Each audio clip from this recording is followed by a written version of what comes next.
Kathy, with a C, Mabbutt, M-A-B-B-U-T-T. And I'm going to ask you, how long have you been doing this for? I've been doing it for 16 years, and I just got reelected for another 4.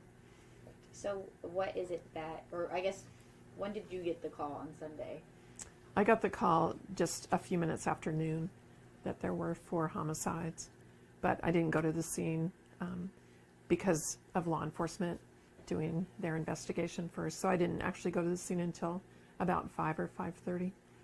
Can you walk us through, like, for our viewers, kind of the process between when police show up and then you guys getting the bodies and doing your examinations? Sure. Well, law enforcement goes through and looks for any evidence, takes videos and pictures of everything in there, and they'll start talking with people. So I don't really need to be there for that. They can't move the bodies. I mean, the bodies have to stay as they were until the coroner gets there. So that's what my job is, to look at the bodies. As a coroner, do you guys do the autopsies and all that? No, we some do if they're an actual medical examiner, but we have forensic pathologists and we contract with Spokane to do that. So in your experience, what is it that you saw when you showed up? Well, there was a lot of blood. It's a very sad scene with 4 murdered college students. You're ruling all 4 deaths homicides? Yes. Okay. And can you give us a manner of death? Yeah. I believe that the press release was that they were from a sharp object. So stabbings. Yeah, we'll know more after the autopsies tomorrow. And do you believe these could be like a murder-suicide or? No, they're 4 homicides. 4 homicides. Okay. And when it comes to doing the investigation post-autopsy, that falls on you, correct? Yes. It's my job to determine the manner and mechanism of death. And then I know with toxicology results, there can often be, at least in Washington, a delay. So do you have any idea how long it could take, if those were relevant, to get any type of results back on that? Well, the toxicology reports, right, they usually take 4 to 6 weeks, sometimes longer. But they might, I don't think they're going to be relevant in the actual manner or cause of death. And do we know how long between the time of death and when police found them, approximately? No, I don't know for sure. Do we have like any, like, could it have been hours? Could it have been a day? Was it maybe close? Like, is there any sort of like time frame there? Not that I'm aware of. Okay, gotcha. And you said the scene was really difficult. I mean, is this something you've had to deal with before in Moscow? Since I've been coroner, there have been at least 2 other multiple homicide scenes that I've been involved in. So,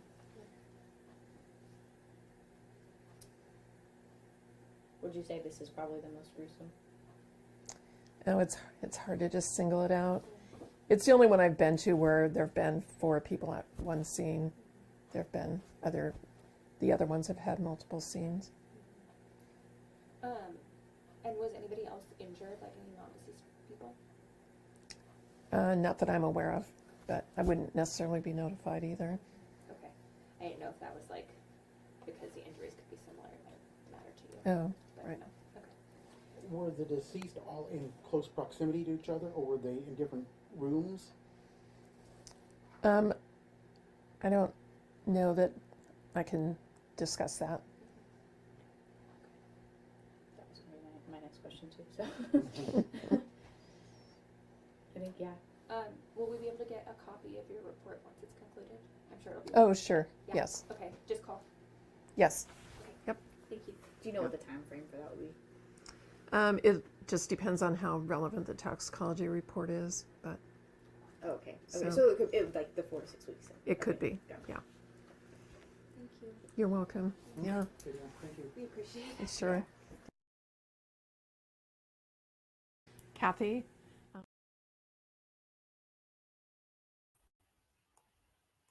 Good morning, my crime family. I hope everybody's having a beautiful morning. There's a few out and about. Hello, Ro. Good morning to you. And good morning, Shelly. How you doing, girl? Good to see you up and early and here. And Sherry. And to the others. You know, I never say hello to the others that don't chat because a lot of people just want to come in and watch. And I just want to say hello to you and that I appreciate you. You know, I've never, ever said that in my almost a year. And I'm going to start saying that because there's many that don't chat. And I just want to say hello to you. And I very much appreciate you coming in. Anyway, welcome to Once Upon a Crime Time. And I'm your host, Tommy Jude. And this is Java Time. Yeah. I'm going to get into a couple things here today. I think everybody really liked Antoine last night, and I did too. He just puts a different perspective on things, and it's good to hear that. I've never ever really heard. It's good, Shelly. I've never ever heard some of the stuff that he said last night, and some of the theories that he has really makes a guy think. And he, for the ones that weren't there last night, I really highly recommend going and watch last night's show because it's Antoine has a different way of looking at things. And I was friends with him well over a year ago. I was friends with him when this case first came out, and I was into that group. And it was always him and I and a couple of others battling all the guilters after they arrested Brian Kohlberger. And yeah, it was quite the ordeal back then. And one of the reasons I left. I just couldn't handle it anymore, and he stuck it out. He still puts out videos in that group, and he's also got his own group. And I got to get the links to those so I can actually show you where it's at. Because people have been emailing me and there's comments asking for that. So I do have to do that. I will do that. And I want to thank Antoine for coming, coming in last night. Anyway, where to start here? I think I'm going to start with, I love going and finding new creators. And hi, Miss Macy. Good morning. And I have found one that's really, really good, and I think she's going to skyrocket. I think she's going to get big real fast, and it's her presentation. And she's just very good. And she was in here the other night. Was she in here? Was it last night? I think it was last night. Yeah, she came in. I don't think she chatted much, but she came in and made herself known that she was here. And her name is Kryn. I'm just going to let it play. And I might stop it here and there and talk about things. But I found another few out there, but she takes the cake.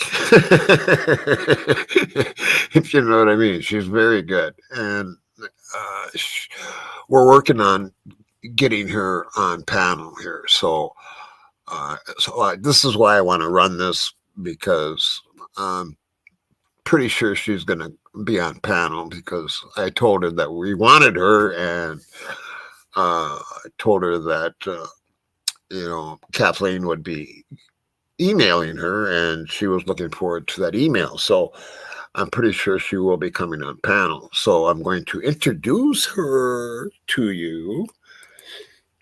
If you haven't, I know I did see in the comments a couple. I think Paco has been there, and maybe one other, and that's it. Anyway, so let's get to this. Which one is it here now?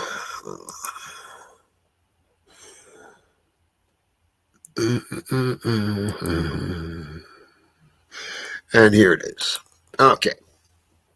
So this is called Crime Talk with Kryn. Okay. And so, yeah, you definitely want to be subscribed to her, because she is going to grow very fast. Now, if you look at this, she's already grown. She's already grown a lot, just from last week. So yeah, she's gonna grow. She's got 449 subscribers as well. She got 3.7 thousand views on this. She needs to match that up. She needs to get these people. This doesn't make sense to me. She needs to get those people to subscribe. Anyway, let's give it a listen. Greetings, everyone. It's Crime Talk with Kryn, and I am back with 12. Welcome to all of my new subscribers. I think last time I checked, I made it over the 200 mark. So thank you, thank you, thank you. A huge shout out to Tommy Jude over at Once Upon a Crime. Thank you so much. If you guys are not familiar, head over and check him out. So this is the second part to my series of things that we're not supposed to look at. Like I was saying in my last video, I've been working on putting together like a series of things that were being covered up. And so I was going to do like an hour-long video and just talk about, the things that I thought were being covered up. And then I said, you know what? It's too much. It's too many different aspects of the case, all which seem to be unrelated, but they're all being covered up. And so I figured instead of sitting for an hour, She has a really nice presentation, and she's got one of those voices. Uh, kind of like, I'm not saying they're alike. I'm saying that they're alike, that they're very nice voices, and recognizable, and very good in presentation, as in like 1111, like Mama D. I'm not saying they sound alike. I'm just saying, you know, their presentations are similar. And anyway, I'm just going to let that play because she's good. with you guys and talking about all these different pieces, then I would just break it up into a series. Today we're going to talk about the roommates. My very first video on this channel is like a mini rant of mine where I talk about the roommates. And one of the comments from my earlier video, someone was, talking about the roommates. I said, I think I'm going to do the roommates next. I like to say that I'm an older gal, not old, but an older gal. My party days are over. And what frustrates me with the roommates specifically, and what frustrates me with a lot of these cases that we discuss in the true crime community, is the most atrocious, gruesome, devastating things are happening to these young adults while they are in the company of their supposed friends. And I've talked about this in now the Idaho 4 and so many others, where these young people are with their friends, or people who in their young lives they have grown to trust and create bonds with. They're with these people when they meet their end, and as death is approaching them, and are nowhere to be found after death. And that just really blows my mind. And it really frustrates me when people say, like, oh, this generation. And it's like, well, who are the parents of this generation? What happened that young people have no respect for human life, no loyalty? The friendships of some of these young people are so flimsy and wishy-washy, it's mind-blowing. And so I get worked up when I hear about these cases, because I'm like, that could have been me. But I'm grateful that I have great friends, because we're still friends. My oldest friend I met in kindergarten, and we're still friends to this day. We are looking around a corner at 40 years old, and we're still friends. I have friends that I met 15 years ago, 20 years ago, and these are my closest friends. And so, 10, 15 years ago, when we were out partying and acting a fool, we made sure that we had each other's backs. And so when I hear stuff like this, and it's like, they were right there. They were right there when something happened, something atrocious. When these young people are losing their lives, their quote unquote friends are right there. Story after story, time after time, these kids are right there.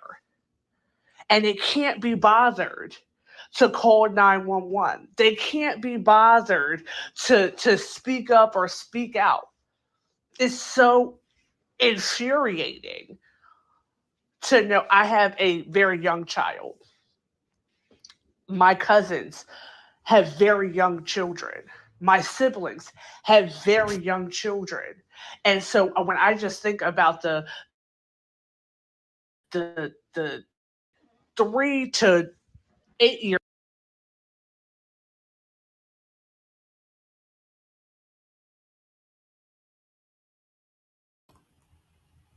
Okay, I'm gonna let this mellow out here a little bit. I don't know if it's on my end or if it's on her end that it's our YouTube's end. I mean, it's kind of laggy or something. So I'm just gonna let this catch up a little bit. Um, yeah, I think it's about good to go here. We'll see what happens. And I'm not going to enlarge it, and it doesn't need to be enlarged. Olds that are in their family now. Think about when they grow up and become teenagers and they're out in the world making friends and making connections. And just to think that they could be out here. There's teenagers in the family that are dealing with this type of stuff right now. To think that they could be out at a party, at a campground, in their dorm, and get murdered. And the person that they've been locked pinky with for the last 3 years doesn't say a thing. Nothing. Are you freaking kidding me? That burns me up. I have an earlier video. Episode 1. Episode 1 is titled They Never Called. And I remember I was having a conversation with Innocent Till, and we were like messaging each other. And I'm a mom of a small child, and so it was easier for me to send a voice note than stop what I was doing in text. And so I end up sending over a voice note of this mini rant about the roommates. And so, long story short, that's how I started my channel. And so my first video, because I started the channel with this rant about the roommates, my first video, it was only right that I explained, why I had so much heat, so much smoke for the roommates. And so this video is called They Never Call, because as I was compiling my notes to make this video about the roommates, it hit me. Because everybody says, oh, they waited 8 hours to call 911. They waited 8 hours. It's like, no, they did not wait 8 hours to call 911. They never called. And that's something that was said in the very beginning, early on, before there was a Brian Koberger. We knew that a call came from the King Roadhouse, from a roommate's phone, but it was not one of the roommates who actually made the call. We knew that from the very beginning. So how is it that when people bring up the roommates, there's a large population that tells us that they're victims too? Don't talk about them. They're victims too. They're young people. You don't know. You don't know what you would do in that situation. What? We have seen time after time. We have had experience after experience that could tell us very clearly that there's no way that 4 people who I have hung out with, shared secrets, and partied with for at least the last 6 months, there's no way that I could know and smell that they have met their end and I do nothing about it. The story that they're telling is that they were in the house for 8 hours. She speaks truth. and that's like last night with our guest last night there. He's the same way, Antoine. He's the same way. He speaks truth, and it's his truth, just like this is her truth. Antoine's truth is he thinks Ellie is totally involved, even in the unalivings. And he makes a good case about it. And like I said, if you did not watch last night's show, I highly recommend going and watching it because Antoine really puts a different light on things, and so does she. She is very good at her presentation. I think she's going to grow really fast. Anyway, with 4 deceased friends. Me and my best friend were watching a show over the weekend, and I forget the name of the show. It has the Olsen sister in it. I think it's on HBO Max. She's okay. Hi, Julie. Julie Brown, how you doing? How you doing from South Carolina? And yeah, she is right, Ro, and I really respect her, and I can't wait to get her on panel. And we're working on that, and we should find out. I'm hoping today. Yeah, she's no nonsense. Exactly, lady. Right. Exactly, Marion. I agree too. Right, Shelley. All right. it's set in like the 70s. It's great. It's great. I won't, give a spoiler just in case, you check it out, but someone gets murdered. And they have, I guess, a wake or repast, or I don't know the proper term, at the house where the person was murdered. And so my best friend's like, they're sitting down drinking tea and somebody just got murdered there. That's crazy.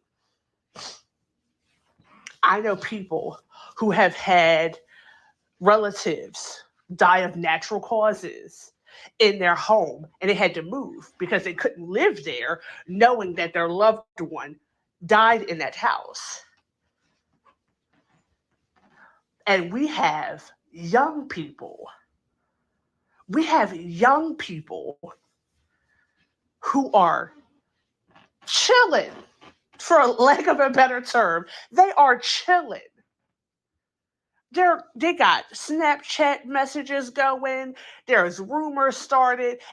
And for 8 hours, you have 4, not one person who, drank too much and had an accident and, oh my gosh, what are we going to do? You had 4 people slain in the same house as you at that moment. And you sit there, according to your story, you sit there for 8 hours while they're in here deceased. In normal circumstances, we're just like, I'm not hanging, like I'm not coming in here after I know that somebody died in here. I don't even look at the person at the funeral. When they have the viewing, I don't even look. But that's me. I know some people, they gotta look, I gotta be real on it. Me, Crime Talk with Craig, I'm not looking.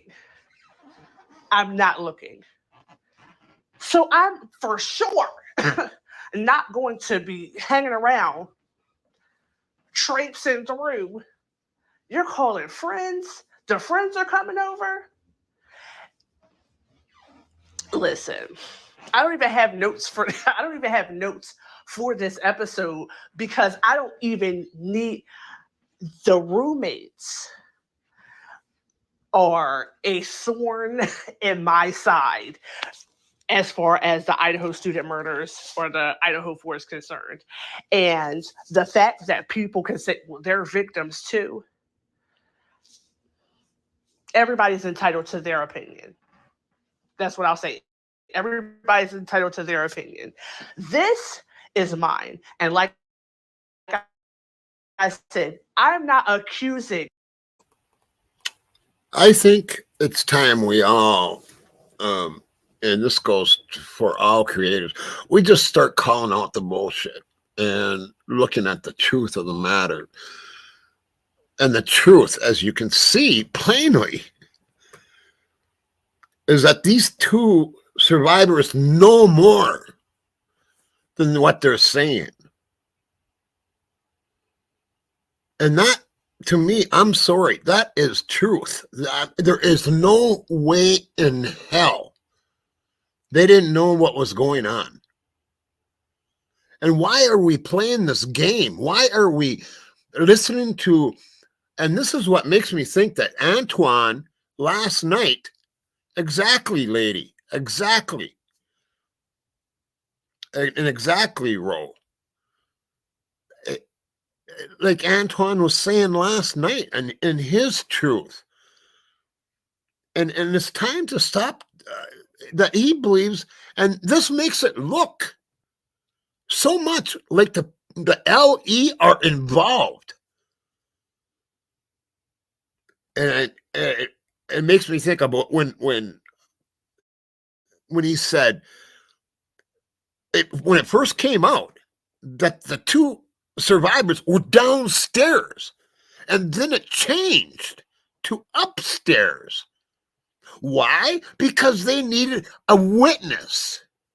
They needed her to say she's seen somebody with bushy eyebrows. So it changed from her being downstairs to upstairs to fit LE's narrative. And it's time everybody starts to call this bullshit out. Exactly, lady. Exactly. That's the only way this makes sense. It's the only way it makes sense, is that LE is totally involved in this. And we need to start calling it out and calling out the bullshit.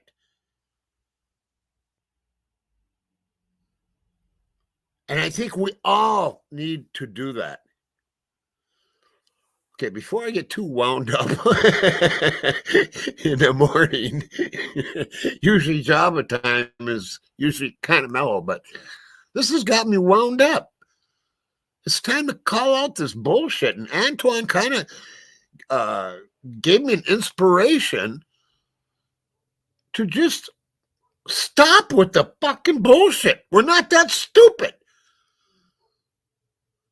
What are they trying to do here? And the only way it does make sense is if LE is totally involved in this. And there's many, many points that makes sense. Like the whole Banfield thing. Anyway, I'm going off from what from what she's saying here, but it's just time. It's time and you can tell she's fed up too. She's fed up too.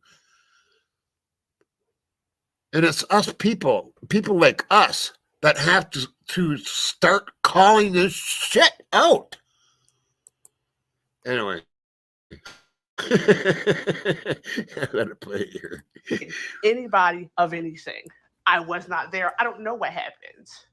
But as an adult, as someone who has experienced life, and someone who has been very much into true crime for the majority of my life, I can say that the two surviving roommates victims, I think that's offensive to the family. I think it should be considered offensive to the families whose children are no longer here. Yes, the two surviving roommates, they most certainly are going to need therapy. They most certainly are going to need the people in their lives to rally behind them, regardless of whether they were involved or not. Because these are young people, and this is most certainly going to affect the rest of their lives. I understand that. I recognize that. What I don't understand or recognize is how people can consider them in the same category as the 4 students who don't have a life anymore. See, the 2 surviving roommates, their lives have been changed forever. The 4 victims, their lives ended forever. So I do not put them in the same category.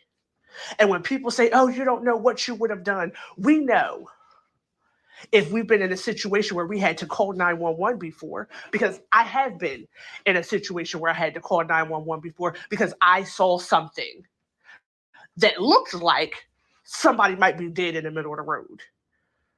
And so now I wasn't hanging around just in case there was, a murderer. It's like, oh, somebody's laying in the street. They seem like they're unconscious. Hey, it's kind of late, but it's not late enough that they might be sleeping in the street. So I called 911. I was walking down the street, minding my business on my way home, and I see a body in the street. I called 911. So, no, I can't say that if I heard, and this is another thing. So, like I said, this series, we're talking about what we're not supposed to be talking about. The things that we've been told, like, oh, that's nothing. Things that have been swept under the rug. And for the Idaho 4, the roommates, people want that conversation done, deaded completely. You should be ashamed of yourself for accusing these young people. Where is the accountability? And now, I'm not saying call these kids to the carpet on day 1, month 2, week 10, but it's been 18 months.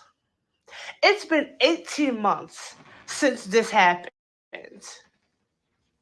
And they have been able to live their life while the 4 people that were in the house with them that night no longer have a life.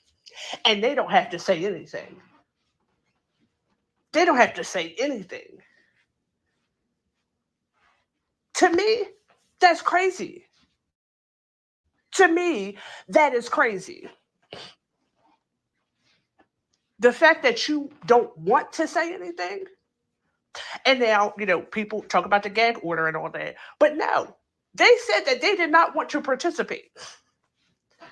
And so I'm not talking about whether or not Brian Koberger did this. That is not the point of this series.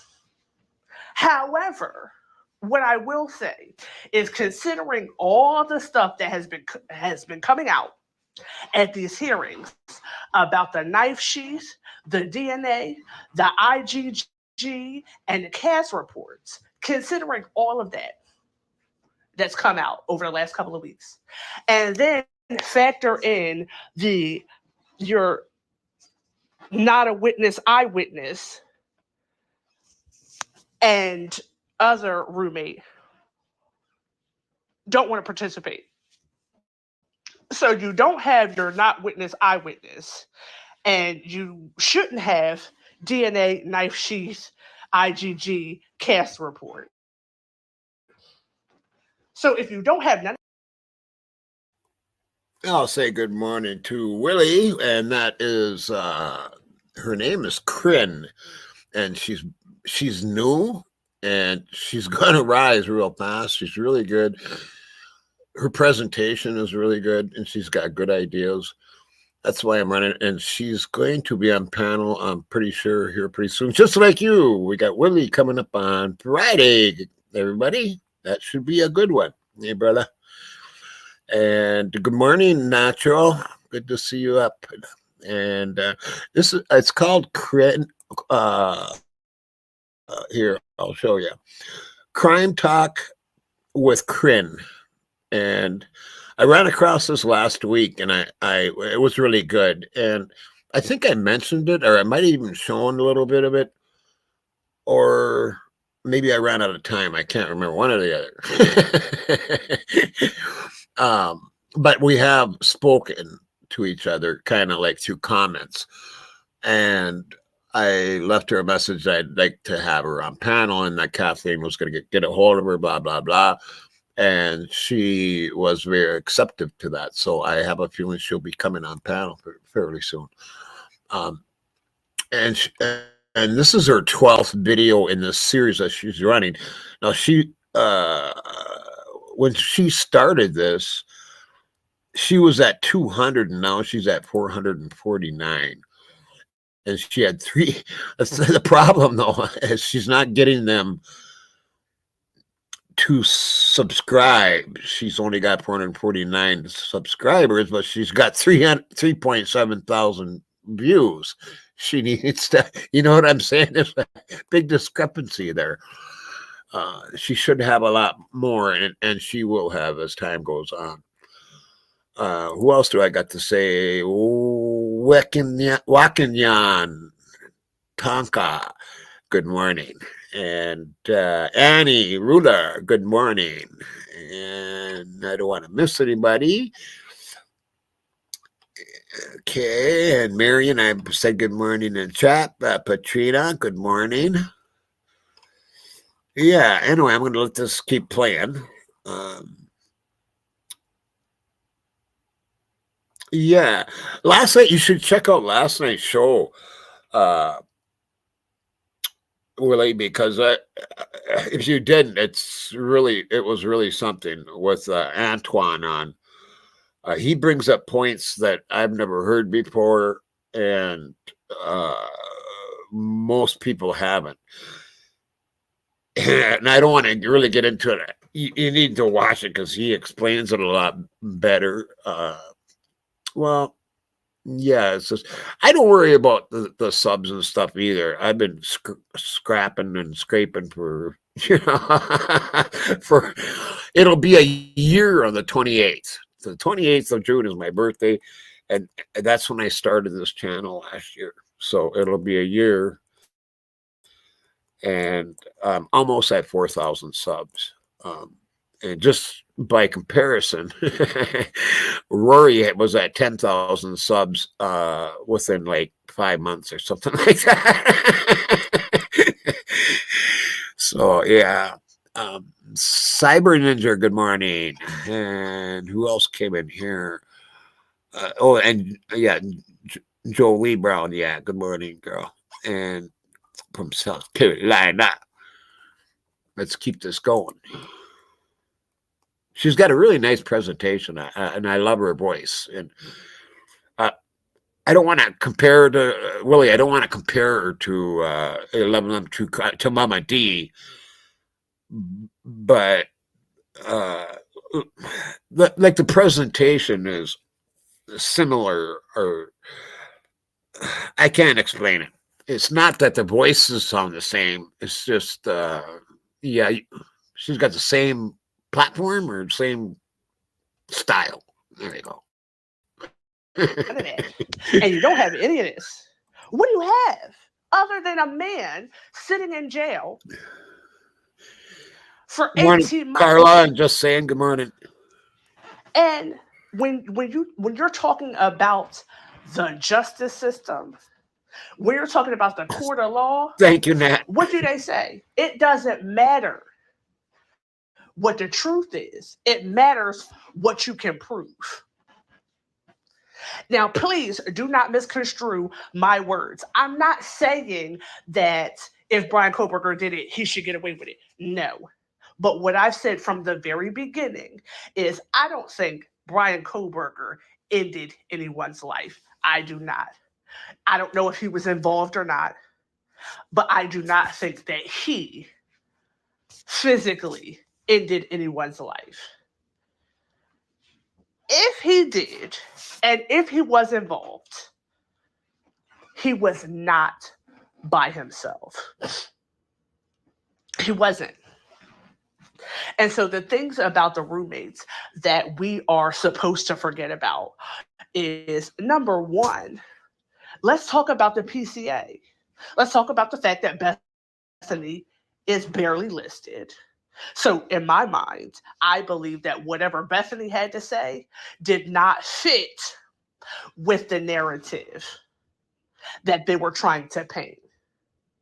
So when we have the hearings and they're talking about the caste system and how things seem to be altered to fit the narrative. So when we talk about cameras and cars and directions of cars and makes and models of these cars with an S, because suspect vehicle 1 has always stood out to a lot of us, because it would make sense that if we were just talking about suspect vehicle, why would we need to number it? Unless there were other suspect vehicles. So now we have all this information that in court during these hearings is coming out, that it's been finagled, that it's been judged a little bit, that it's maybe not exactly, but kind of, sort of. This is what's coming out in the hearings. So when we factor in all of that, and then we think about Bethany, who is mentioned in the PCA, but kind of almost not really. And so when you think about the things that have been fluffed for the PCA, she didn't fit. They fluffed all this stuff up to fit a narrative, and Bethany did not fit that narrative. So Here's the deal. If you go watch last night's show, like if you haven't watched it, I don't know who all watched it, but it's affected me with Antoine on last night. I'm looking at her talking and saying all this, and you know what? Everything that is happening in this case and everything that she's talking about right now relates back to what Antoine was saying last night. And it's, I think I've changed my total thinking on this case because of last night's show with Antoine. And I don't think I'm going to be able to listen to any of these kind of videos without thinking about everything that Antoine said last night. Anyway.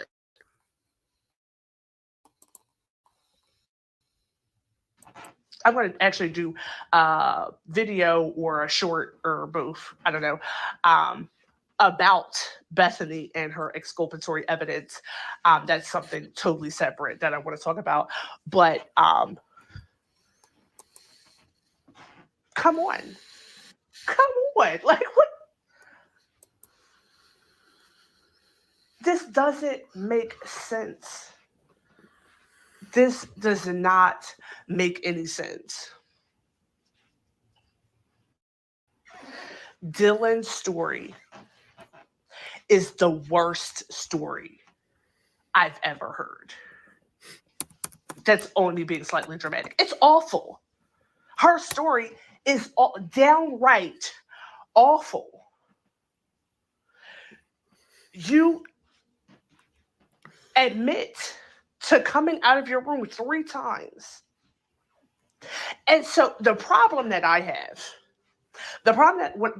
with Dylan saying that she came out the room 3 times, or came out the room twice, and opened the door once, or something, But I feel like the reason that she mentioned coming out the room was just in case, there was like, I don't know, some of her hair in a puddle of blood or something. I feel like there's a reason why she had to say that she came out.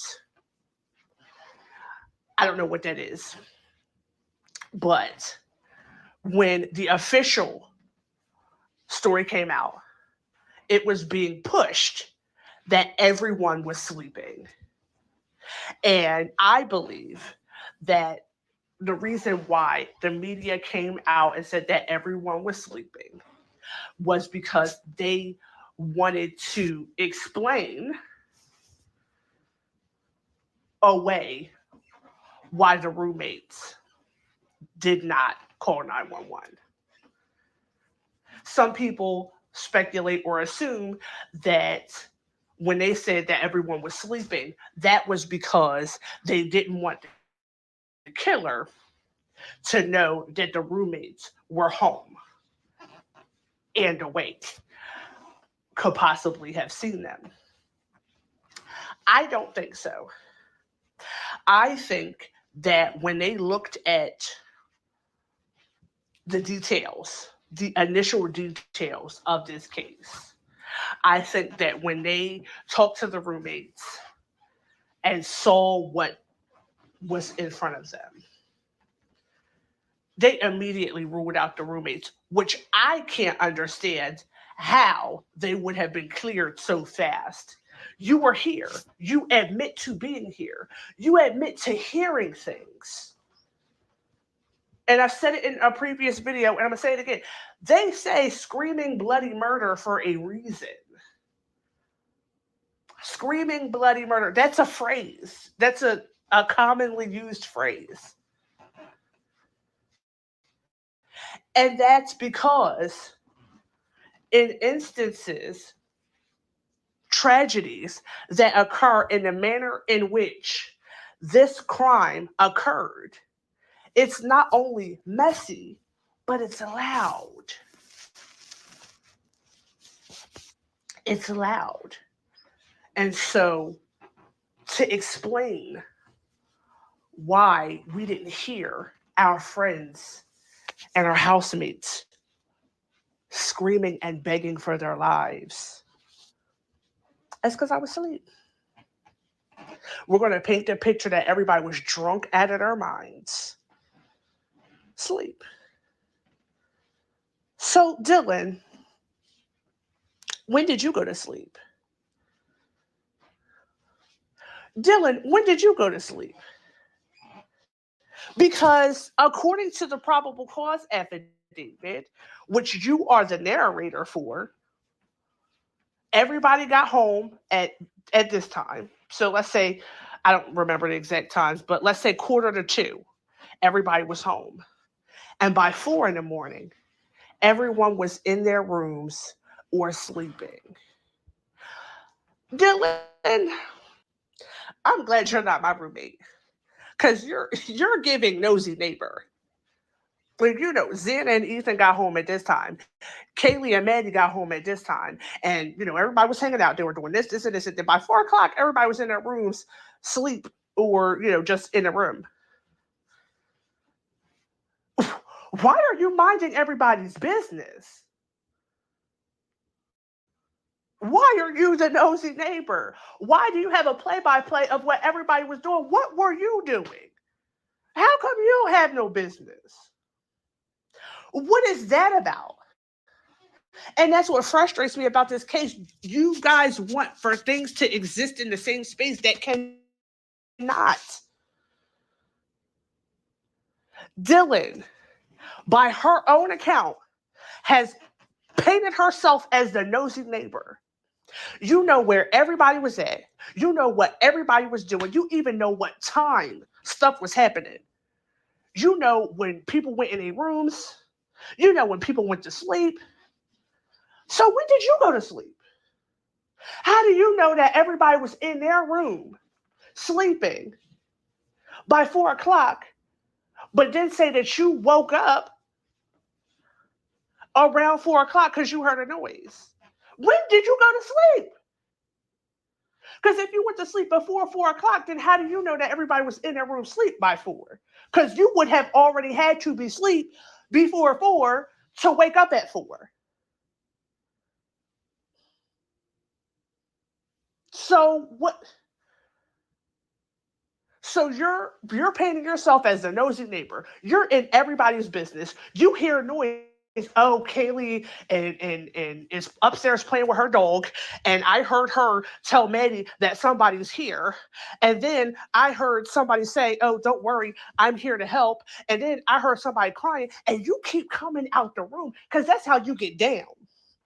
That's how you get down. You are nosy for real. You're like, it's giving spy, and I'm not even trying to throw some weird conspiracy out there, but I do know people that are nosy, like very nosy. I do, like peeking out the window, watching the neighbors, that kind of nosy. I know that those type of people exist. Dylan seems to be one of those kind of people, according to her portion of the PCA. You have the rundown, the mannerisms and behavior of yourself that you're describing is that of somebody who does not know how to mind their own freaking business, period. But how do you not know how to mind your freaking business, but also at the same time, like, oh yeah, I'm gonna stay out of that. What do you stay out of? You know, when I got home and when I went in my room, you heard me roll over, crack my toes in the bed, and tickle the dog. You heard the floor creak, the bed creak, and me saying, "Ooh, somebody's here." And that's the part that frustrates me. It's like, how loud, right? If somebody's here, and I'm like, "Oh, somebody's here." How loud did you have to say that for somebody downstairs to hear you say somebody's here? Because if it's like, oh, somebody's here, like, are you yelling? If you're, oh, somebody's here, like, hold up, did you hear that? Nobody yells that. So how did you hear them saying somebody's here upstairs? Don't worry, I'm here to help. Did they have a bullhorn? Did they say, yo, you good? I'm here to help. I got you. Who? Why are these people yelling? Because they have to be yelling. Because how did you hear them?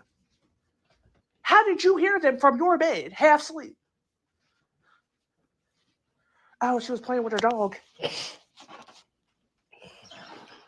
You heard the dog running around playing. The neighbor's security camera picks up the dog barking, which would seem to be in alignment with what you're saying, except the camera picks up the dog barking at 4:17, which would have meant that these murders happened in 3 minutes, because the first thing you report hearing is the dog barking. The camera picked up the dog barking at 4:17. Suspect vehicle 1 is seen fleeing at a high rate of speed 3 minutes later. This is the story that law enforcement structured the probable cause around. 3 minutes. Y'all are saying 4 to 4:20. No. According to Dylan, this started at 4:17. Because the first thing she reports is hearing the dog barking. And the dog is caught barking on the camera at 4:17. We're not supposed to talk about that. Because she was in frozen shock. She doesn't know what happened. Maybe she doesn't know what happened. But when you factor in, shout out to Pavarotti, when you factor in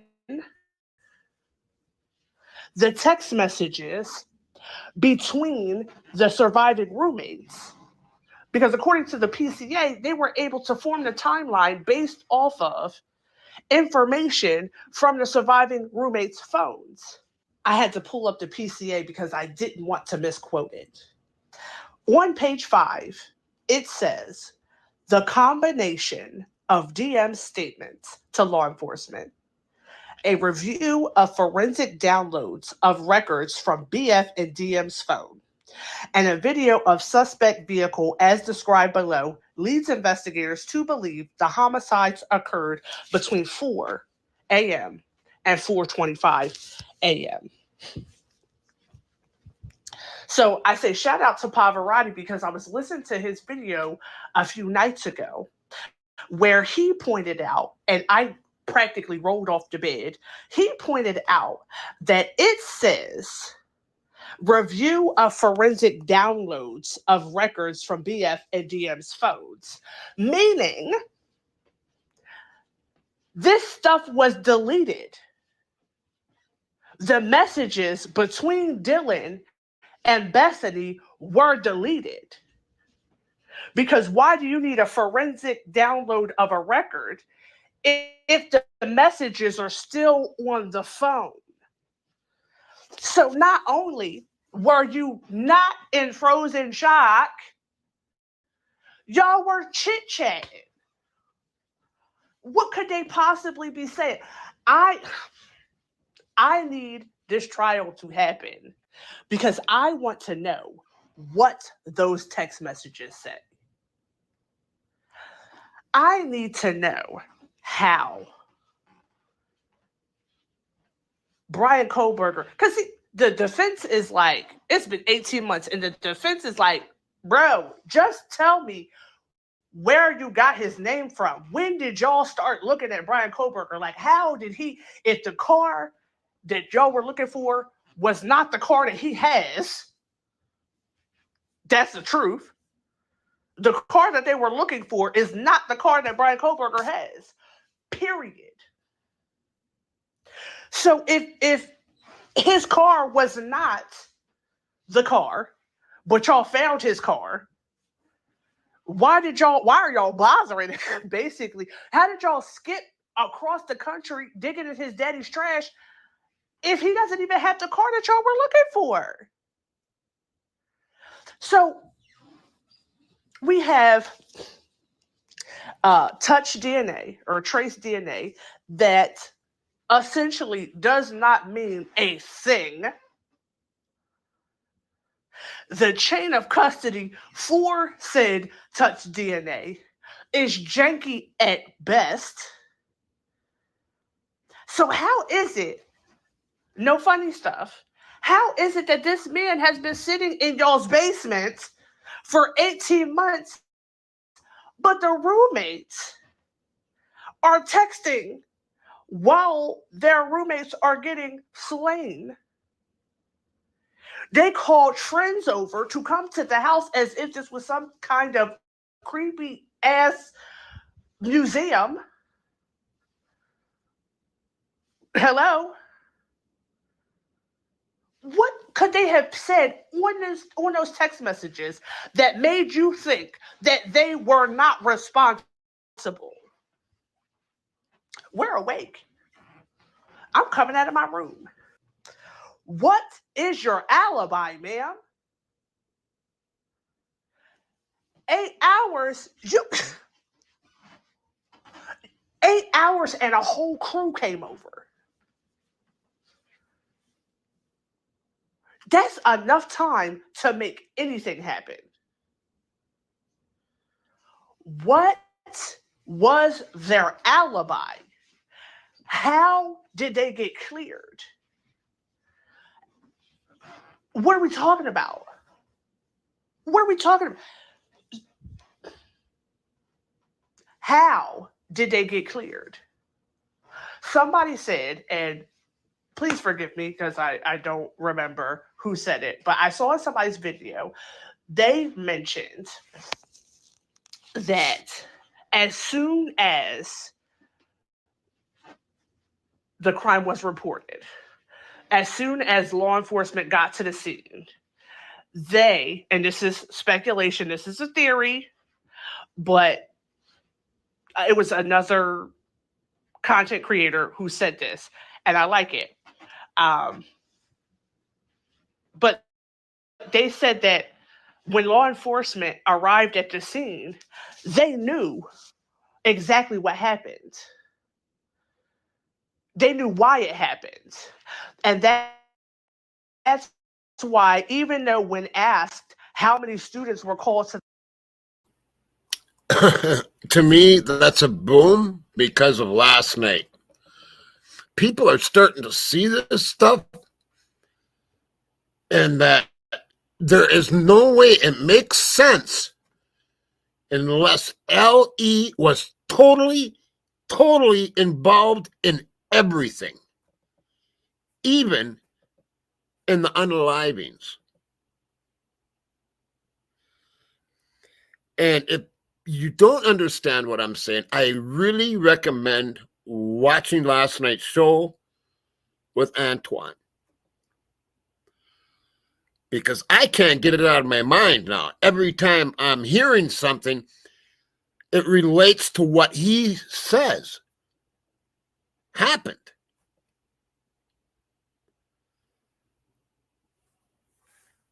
It's crazy that something like this could go on, but it makes sense. It totally makes sense. to the house that morning, they will say they don't know. But they put out a statement that said everyone who came to the house that morning was cleared. The surviving roommates was cleared. The hoodie guy was cleared. The private driver was cleared. Everyone who was called to the house that morning was cleared. Y'all don't even know who all was over there. But you know that they ain't had nothing to do with it. Y'all came out and said that it was a targeted attack. You weren't sure if it was one of the victims, all the victims, or the house that was the target, but you knew that it was a targeted attack. Which means that even though you don't know exactly who caused this hit,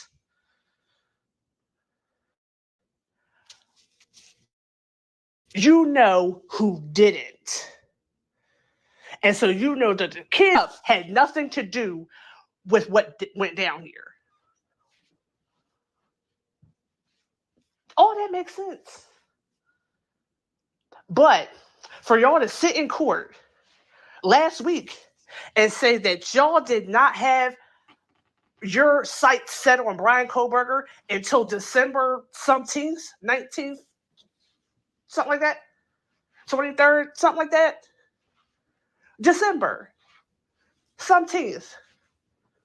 You mean over a month later, right? This happened mid-November. So you're talking about mid to late December is when y'all set your sights on him. And I know I keep saying it. I'm going to say it again.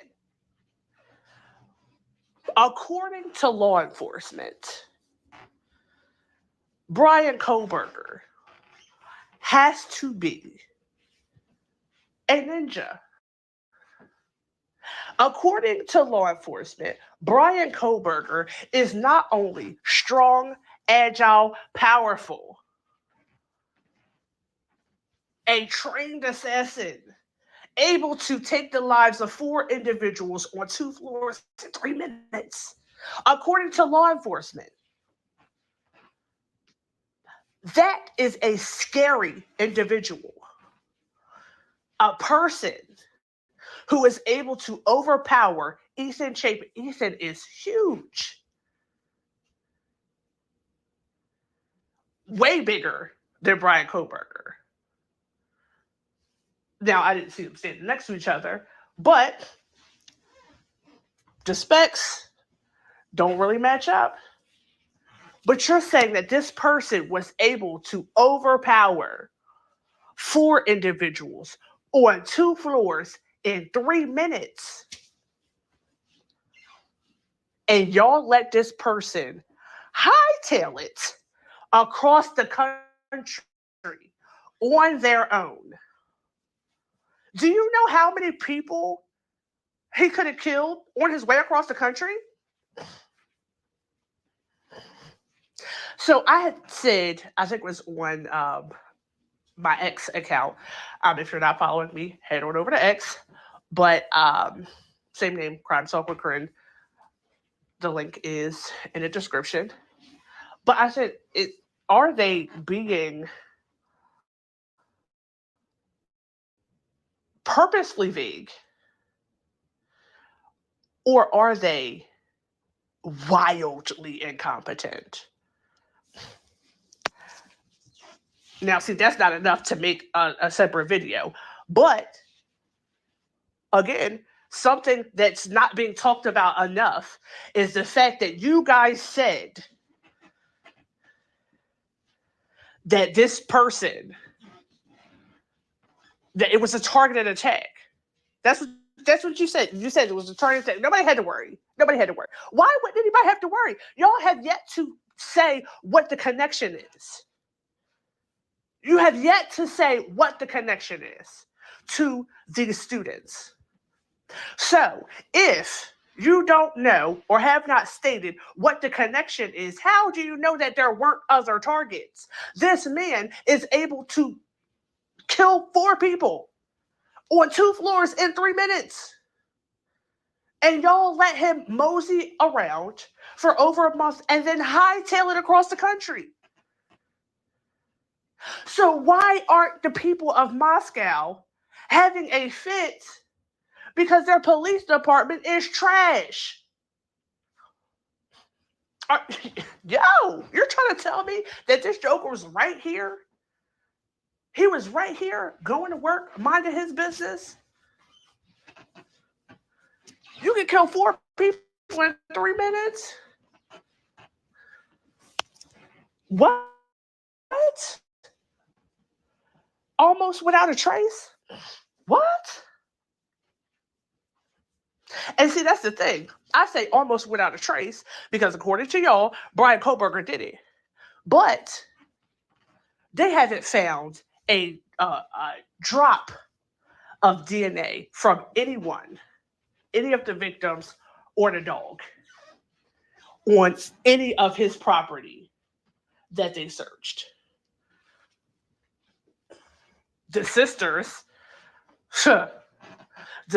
came out talking about him cleaning the car, but then they said that there was no evidence of, a cleaner residue left behind. And I would believe that he was cleaning his car because, y'all are trying to paint this weirdo germaphobe. If he wears gloves at the store, why wouldn't he clean his car? So, when it comes to the roommates, when it comes to the surviving roommates, and I said it before, and, some people don't like that. Some people don't like for them to be called surviving roommates, and some people don't like when people say, like, well, they're not survivors. And that's what I think. I believe that they are not survivors because I do not believe that they were in harm's way. I do not believe that there was a threat to them at all. I believe that whoever carried this out knew exactly who they were intending to carry this out on.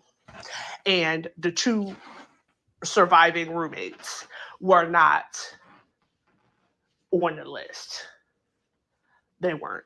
So that's how I feel about the roommates. There's just so many things that, when you're looking at the case against Brian Koberger, you just have to wonder, what is it that cleared the other people and not him? Again, and I think I'm going to mention this in every video moving forward until I get an answer. What about the 3 unknown DNAs? The 3 unknown male DNAs that they didn't bother to test? How did we jump over the river and through the woods to get across the country to dig in Brian Koberger's daddy's trash? How did we do that? And then you have 3 DNAs that's like, if you guys did not have, Lord, if you guys did not have your sights set on Brian Koberger until late December, and you had these 3 DNAs, why didn't you check them? How didn't you check them? If you were trying to find the killer, why did you not test all the DNA that you found at the scene? I don't get it. I never want to get it. And I promise you, I will probably talk about this every video moving forward, because not enough people are talking about the fact that there were 3 unknown male DNAs that the prosecution said they never tested. I could literally go on and on about this, but I'll stop here. Again, thank you to the new subscribers. Please, I am trying to grow my channel. I just reached 200. Thank you so much to everyone who is sharing my video. Please, if you are new here, if you enjoy my content, please like the video, subscribe to the channel, leave me a comment, let me know what you think. A series about things that they, don't want us to look at and don't want us to talk about as far as the Idaho student murders. So if you have any suggestions, drop a comment below. Let me know what other things that I should look into. I hear people mention 4chan a lot. I am an older gal. I literally have no idea what 4chan is or where to find it. I probably could Google it, which I have not done. But anyway, drop some suggestions down below. And like I said, subscribe to my channel, like it, share it. My other links are down below in the description box, where you can find me on Instagram, where you can find me on X. I'm going to try to get some shorts going. I do have a TikTok, which has my videos from last summer on there. So check it out. Check me out. Thank you, everyone, for the love. And that's all I got.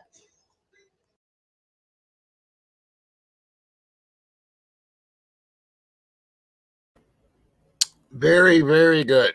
She's got a lot of good presentation. She's got class. She knows how to talk.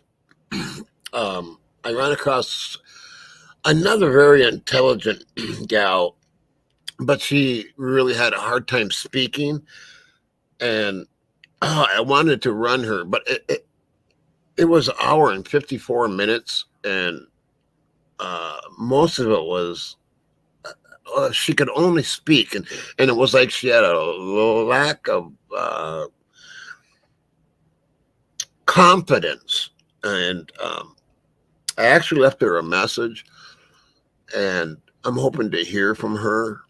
And I wouldn't mind getting her. I think she should go on panel a couple times or something, just to like break the ice and to,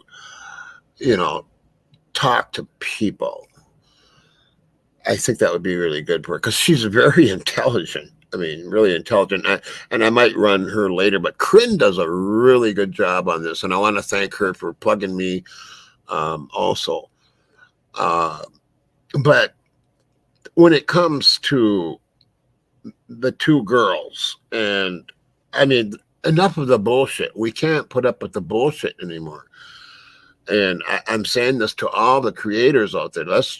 We've got to start calling it as it is. That's a bunch of bullshit. Everybody knows it, that their stories are full of bullshit. And when you have Dylan's black truck driving by at Banfield at about 3 a.m., and you have, check this out, okay? You go look at that video. Go look at the Banfield video. For the people that didn't watch the show last night, go look at that video, because you will see the van going the opposite way. And that van is the same van as the cowboys that were going into the house that night, that looked like maybe they could be FBI, but they didn't have anything hanging on their neck or anything like that. That drove by at the same time, going the opposite way as Dylan's dad's truck. Then you have the Banfield cops using their flashlights. You have flashlights going off and blinking from 11:22. Look at that video again.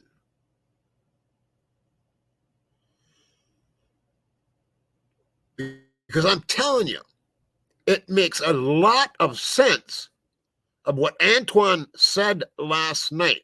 And listening to Corinne right now, it even makes more sense. And everything I've ever said makes more sense to me now after last night.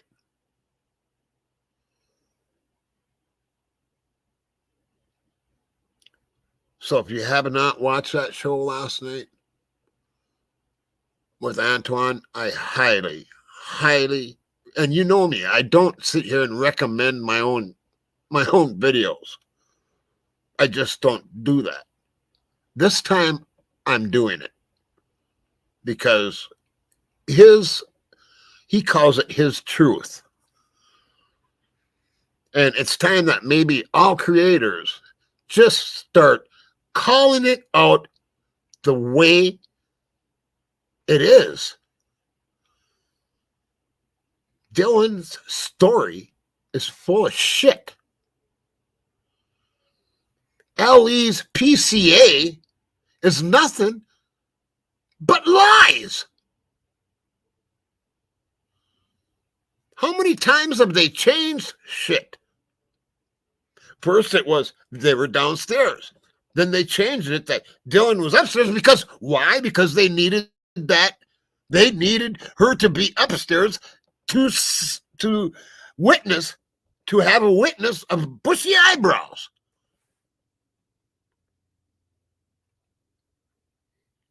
And Antoine he has a Facebook that he runs videos on.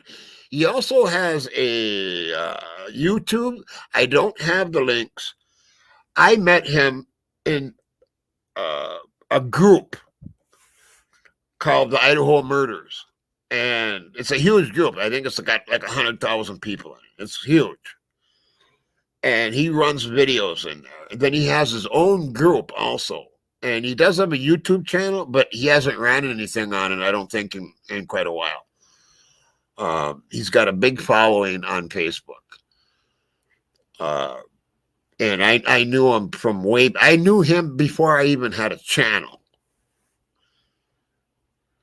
I knew him before I knew Rory. I knew him before, I've known him for quite a while. I just, and I wanted to get him because I knew,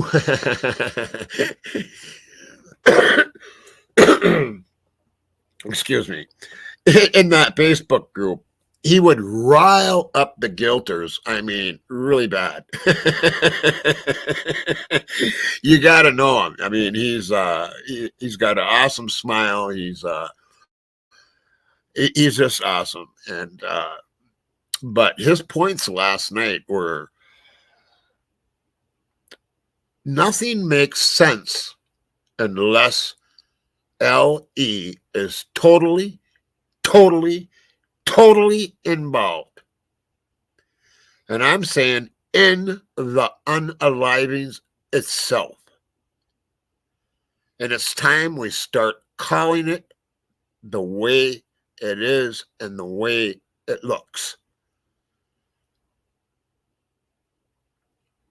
When you have a PCA written by a police officer, that's a bunch of lies. When you have lies coming out in the media from the police officers. I was watching videos all the way up. I haven't slept again. I was watching videos all the way up until I put this out. And every one of the videos I watched made more sense to me. That LE is involved. And I'm calling it out. I'm calling it out. And if it blows up in my face, so what? It blows up in my face. But it makes sense cleaning wise. It makes sense everything. Yeah, they demolish the home, Julianne. You're right. They demolish the home. Why? Because it's got LE's fingerprints everywhere. And DNA. Maybe not the fingerprints so much as the DNA.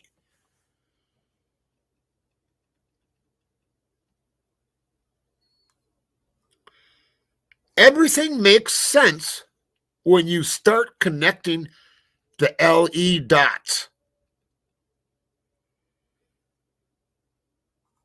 Everything makes more sense. Okay, that's what I got for this morning. I want to thank Corinne for allowing me to use her video, and I highly recommend. I want to leave another link here to her channel. It'd be very good to sub her up. And make sure you go watch my last night's video with Antoine, because I'm telling you, things will make a lot more sense. You might have to watch it a couple times just so it kind of, I did. I watched it a second time and it just clicks. And it's hard for me when you only have two people on panel and I'm running the show and I'm doing things like this, putting stuff on the screen, and it's hard to sometimes listen and be doing all of this. So I usually do go watch one more time. So, and when I did watch one more time, it was like so many things just clicked. So yeah, I would highly recommend to watch that video. And because nobody has said this kind of stuff that I know of. That he has said, and it's not like a ton of stuff. It's just it's just the stuff that makes sense. Yeah. Anyway, that's what I got today, and you know what I'm going to leave you with? I'm going to leave you, and I've never done this, but I've done it for many years, and that is, I'm going to leave you with a video of one of my original songs, and I'm just sitting there with an acoustic, and I'm playing a song I wrote back in the 90s, and it's called La Ti Da, and it's on let's see what CD, what album was that on? I think it was the Last Dance of the Crow album. And yeah, it's just me sitting there with an acoustic and jamming. It's nothing fantastic. It's just just me and one of my acoustic guitars. It's a beautiful acoustic. It's called it's exotic wood. It's an exotic wood Ibanez, and it's a very beautiful guitar. And yeah, it's just me sitting there playing, and that's what I'm going to leave you with. And I've never left anybody. I've never left. I've ran my songs before, but they're studio songs and stuff like that. So this is just me sitting in front of a camera with my acoustic. And you might get a kick out of the song. So anyway, you guys are the best. You really are. You are the best. And I love my subs very much. And if you haven't subscribed, please subscribe. And to my mods, Big Mikey, and I know Shelly left, I think. Thank you very much, Mikey, for being here this morning and controlling the chat. And like always, my subs are my heart, and my mods are my soul. And until next time, rock and roll. Love you guys.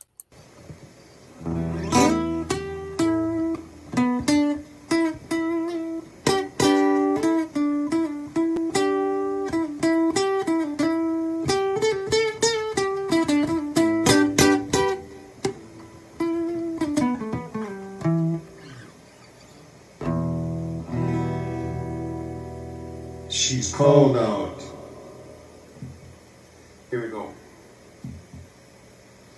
Getting ready for a benefit on Saturday for Sarah, and then we're getting ready for the Log Jammers gig on the 18th. I hope you all come out for both. Yeah. I have a 45-minute set at the benefit. And then it's a full gig on the 18th. I do believe it's an abate charity rally. And yeah, we're gonna rock it up there. Anyway, I'm gonna do one of my own here.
some souls on this payroll. And they wipe their hands clean. If you know what I mean. They say la-ti-da, la-ti-da, la-la-di-da. They say la-ti-da, la-ti-da, la-di-da. They leave behind their seeds of youth. It's a crying shame. And they say, la-ti-da, la-ti-da, and wipe their asses clean. The moon is rising over the eastern sky. The moon is rising over in the blood-red sky.